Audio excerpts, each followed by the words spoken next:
Operation ಸಿಂಧೂರ ಪ್ರಧಾನಿಯನ್ನ ಭೇಟಿಯಾಗಿದ್ದಾರೆ NSA Ajit Doval. ಸರ್ವಪಕ್ಷ ಸಭೆಗೂ ಮುನ್ನ ಮೋದಿಯನ್ನ ಭೇಟಿಯಾಗಿದ್ದಾರೆ ಅಜಿತ್ ದೋವಲ್. ಹಲವಾರು ವಿಚಾರ ವಿನಿಮಯಗಳನ್ನ ಮಾಡೋದಕ್ಕೆ ಇನ್ನೇನು ಕೆಲವೇ ಕ್ಷಣಗಳಲ್ಲಿ ಸರ್ವಪಕ್ಷ ಸಭೆ ಕೂಡ ಆರಂಭ ಆಗುತ್ತೆ. ಬೇರೆ ಬೇರೆ ಪಾರ್ಟಿಗಳನ್ನು ಅವರು ಕರೆದಿದ್ದಾರೆ. ರಾಜನಾಥ್ ಸಿಂಗ್, ಅಮಿತ್ ಶಾ, ಕಿರಣ್ ರಿಜಿಜು ಇವರ ನೇತೃತ್ವದಲ್ಲಿ ಸರ್ವಪಕ್ಷ ಸಭೆ ಆಗುತ್ತೆ. ರಾಹುಲ್ ಗಾಂಧಿ, ಮಲ್ಲಿಕಾರ್ಜುನ್ ಖರ್ಗೆ ಅವರು ಈಗಾಗಲೇ ಆಗಮಿಸಿದ್ದಾರೆ. ಸಂಸತ್ನ ಗ್ರಂಥಾಲಯ ಭವನ ಅಲ್ಲಿ ನಡೀತಾ ಇರ್ತಕ್ಕಂಥದ್ದು ಸರ್ವಪಕ್ಷ ಸಭೆ. ಪ್ರಧಾನಿಯನ್ನ ಭೇಟಿಯಾಗಿದ್ದಾರೆ ಅಜಿತ್ ದೋವಲ್. ಫೈನಲಿ ಸರ್ವಪಕ್ಷ ಸಭೆಯನ್ನ ಕರೆದು ಆಪರೇಷನ್ ಸಿಂಧೂರದ ಬಗ್ಗೆ ಬ್ರೀಫಿಂಗ್ ಮಾಡುವಂತಹ ಸಾಧ್ಯತೆ ದೃಶ್ಯದಲ್ಲಿ ತಾವೀಗ ಗಮನಿಸ್ತಾ ಇದ್ದೀರಾ. ಕಿರಣ್ ರಿಜಿಜು ಅವರು ಹೋಗ್ತಾ ಇರ್ತಕ್ಕಂಥದ್ದನ್ನು, ಮತ್ತು ರಾಜನಾಥ್ ಸಿಂಗ್ ಇವರೆಲ್ಲರೂ ಸರ್ಕಾರದ ಪರವಾಗಿರ್ತಾರೆ.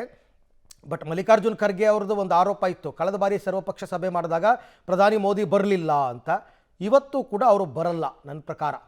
ರಾಜನಾಥ್ ಸಿಂಗ್ ಅವರಿಗೆ ಈ ಸಭೆಯನ್ನು ನಡೆಸೋದಕ್ಕೆ ಇದು ಕೊಟ್ಟಿದ್ದಾರೆ. ಅವರ ನೇತೃತ್ವದಲ್ಲಿ ಸಭೆ ನಡೆಯುತ್ತೆ. ರಾಜನಾಥ್ ಸಿಂಗ್ ಅವರು ಡಿಫೆನ್ಸ್ ಮಿನಿಸ್ಟರ್ ಆಗಿರೋದ್ರಿಂದ ಅವರು ಬ್ರೀಫ್ ಮಾಡ್ತಾರೆ. ಆಮೇಲೆ ಎಂಟೈರ್ ಪ್ರೋಸೆಸ್ ಯಾವುದು ಹೈಡ್ ಆ್ಯಂಡ್ ಸೀಕ್ ಆಗಬಾರ್ದು. ಈಗ ಸಭೆ ಆರಂಭ ಆಗಿದೆ ಅಂತಕ್ಕಂಥ ಮಾಹಿತಿ ಕೂಡ ಲಭ್ಯವಾಗ್ತಾ ಇದೆ.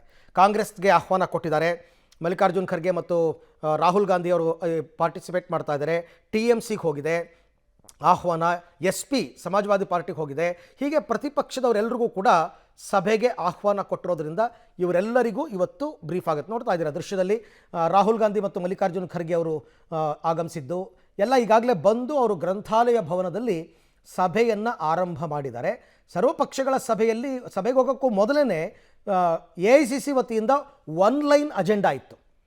ಭಾರತದ ರಕ್ಷಣೆಯ ವಿಚಾರದಲ್ಲಿ ಷರತ್ತು ರಹಿತವಾದಂತಹ ಬೆಂಬಲವನ್ನು ನಾವು ಸರ್ಕಾರಕ್ಕೆ ಕೊಡ್ತೀವಿ. ಬೇಷರತ್ತು ಬೆಂಬಲ, ನೀವೇನು ತೀರ್ಮಾನ ತೊಗೊಂಡ್ರು ನಮ್ಮ ಬೆಂಬಲ ಇದೆ ಅಂತ. ನೆನ್ನೆ ಆಪರೇಷನ್ ಸಿಂಧೂರ್ನು ಕೂಡ ಎಲ್ಲರೂ ಸ್ವಾಗತ ಮಾಡಿದ್ದಾರೆ. ರಾಹುಲ್ ಗಾಂಧಿ ಅವರು ಸ್ವಾಗತ ಮಾಡಿದ್ದಾರೆ, ಮಲ್ಲಿಕಾರ್ಜುನ್ ಖರ್ಗೆ ಅವರು ಸ್ವಾಗತ ಮಾಡಿದ್ದಾರೆ. ಹಾಗಾಗಿ ಇದು ದೇಶದ ರಕ್ಷಣೆಯ ವಿಚಾರ. ಇಂಥ ಸಂದರ್ಭದಲ್ಲಿ ರಾಜಕೀಯ ಮಾಡ್ಕೊಂಡು ಕೂತ್ಕೊಳ್ಳೋಕ್ಕಾಗಲ್ಲ. ಈ ಹಿಂದೆ ನಡೆದಿದೆ. ಅಯ್ಯೋ ಏರ್ ಸ್ಟ್ರೈಕ್ ಮತ್ತು ಸರ್ಜಿಕಲ್ ಸ್ಟ್ರೈಕ್ ಆದಾಗ ಸಾಕ್ಷಿ ಕೊಡಿ ಅಂತ ಕೇಳಿದರು. ಬಟ್ ಈಗ ಬುದ್ಧಿ ಕಲ್ತಂಗಿದೆ. ಆಮೇಲೆ ಜನ ನೋಡ್ತಿರ್ತಾರೆ ರೀ, ಪಾಕಿಸ್ತಾನ ವಿಚಾರದಲ್ಲಿ ಇವರು ಯಾವ ರೀತಿ ಬಿಹೇವ್ ಮಾಡ್ತಾರೆ, ಭಾರತದ ರಕ್ಷಣೆಯ ವಿಚಾರದಲ್ಲಿ ಯಾವ ರೀತಿ ಬಿಹೇವ್ ಮಾಡ್ತಾರೆ ಅಂತ. ಹಾಗಾಗಿ ಬೆಣ್ಣೆಯಲ್ಲಿ ಕೂದಲು ತೆಗೆದಂತೆ ಈ ಸಭೆಗಳು ನಡೆಯುತ್ತೆ. ಇಲ್ಲಿ ಸಂಸತ್ತಲ್ಲಿ ಹಾರಾಟ ಕೂಗಾಟಗಳಿರ್ತವಲ್ಲ, ಆ ಥರ ರಾಜಕೀಯ ಇರಲ್ಲ ಇದರಲ್ಲಿ. ಸಾಧ್ಯ ಆದರೆ ವಿಶೇಷ ಸಂಸತ್ ಕರೀರಿ, ಪಾರ್ಲಿಮೆಂಟ್ ಸ್ಪೆಷಲ್ ಸೆಷನ್ ಅಂತ ಕೂಡ ಡಿಮ್ಯಾಂಡ್ ಮಾಡುವ ಸಾಧ್ಯತೆ ಇದೆ. ಮಾಡ್ಬೋದು.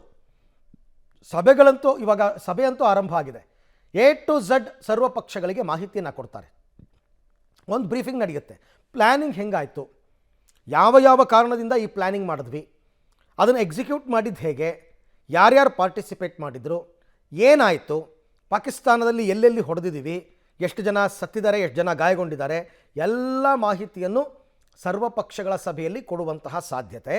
ಇದರ ಜೊತೆಗೆ ಮುಂದಿನ ಪ್ಲ್ಯಾನ್ ಆಫ್ ಆ್ಯಕ್ಷನ್ ಏನಾದರೂ ಇದ್ದರೆ ಅದನ್ನು ಶೇರ್ ಮಾಡ್ಕೋಬಹುದು, ಮಾಡದೇನೂ ಇರಬಹುದು. ಸಾಮಾನ್ಯ ಸುದ್ದಿಗಳು ಲೀಕ್ ಆಗುತ್ತೆ ಅನ್ನೋ ಕಾರಣಕ್ಕೆ ವಿರೋಧ ಪಕ್ಷಗಳ ಸಭೆಯಲ್ಲಿ ಮಾತನಾಡಲ್ಲ. ಮುಂದಿನ ಪ್ಲ್ಯಾನ್ ಆಫ್ ಆ್ಯಕ್ಷನ್ ಬಗ್ಗೆ, ಆಗಿರೋದ್ರ ಬಗ್ಗೆ ಬ್ರೀಫ್ ಮಾಡ್ತಾರೆ. ಏನೇನು ನಡೀತು ಆಪರೇಷನ್ ಸಿಂಧೂರ್ ಆ ವಿಚಾರಕ್ಕೆ ಸಂಬಂಧಪಟ್ಟಂತೆ ಎಲ್ಲ ವಿವರಗಳನ್ನು ಕೂಡ ಇವತ್ತಿನ ಸರ್ವಪಕ್ಷ ಸಭೆಯಲ್ಲಿ ಕೊಡುವಂತಹ ಸಾಧ್ಯತೆ ನಿರೀಕ್ಷೆ ಇದೆ. ಮತ್ತು ಇವತ್ತಿನ ಸಭೆಯಲ್ಲಿ ಅಮಿತ್ ಶಾ ಅವರು, ರಾಜನಾಥ್ ಸಿಂಗ್, JP ನಡ್ಡಾ ಇವರು ಕೂಡ ಭಾಗಿಯಾಗಬಹುದು ಅಂತ ಹೇಳಲಾಗ್ತಾ ಇದೆ. ಪ್ರಧಾನಮಂತ್ರಿಗಳನ್ನು ಹೊರತುಪಡಿಸಿ, ನಂಬರ್ 1 ಹೊರತುಪಡಿಸಿ 2, 3, 4, 5 ಇವರೆಲ್ಲರೂ ಕೂಡ ಸಭೆಯಲ್ಲಿ ಹಾಜರಿರ್ತಾರೆ. ಬಟ್ ಅದಕ್ಕೊಂದು ಅಬ್ಜೆಕ್ಷನ್ ತೆಗಿಬೋದು, ಸರ್ವಪಕ್ಷ ಸಭೆ ಕರೀತಾರೆ, ಪ್ರಧಾನಿಗಳೇ ಬರಲ್ಲ ಅಂತ. ರಾಜನಾಥ್ ಸಿಂಗ್ ನೇತೃತ್ವದಲ್ಲೇ ಸಭೆ ನಡೀತಾ ಇರೋದು. ನಾನು ಆಗಲೇ ಹೇಳಿದ್ದೀನಿ, ರಾಜನಾಥ್ ಸಿಂಗ್ ಅವರಿಗೆ ಇದು ಅಧಿಕಾರ ಕೊಟ್ಟಿದ್ದಾರೆ. ಆಮೇಲೆ ಅವರು he has to brief, because ಅವರೇ ರಕ್ಷಣಾ ಸಚಿವರು, ಡಿಫೆನ್ಸ್ ಮಿನಿಸ್ಟರ್ ಅವರೇ ಆಗಿರೋದ್ರಿಂದ ಅವರಿಗೆ ಅಧಿಕಾರ ಇರೋದು ಬ್ರೀಫ್ ಮಾಡೋದಕ್ಕೆ, ವಿವರಗಳನ್ನು ಕೊಡೋದಕ್ಕೆ. ಅವ್ರಿಗೆ ಅದಕ್ಕೋಸ್ಕರನೇ ರಾಜನಾಥ್ ಸಿಂಗ್ ನೇತೃತ್ವದಲ್ಲೇ ಈ ಸಭೆ ನಡೀತಾ ಇದೆ.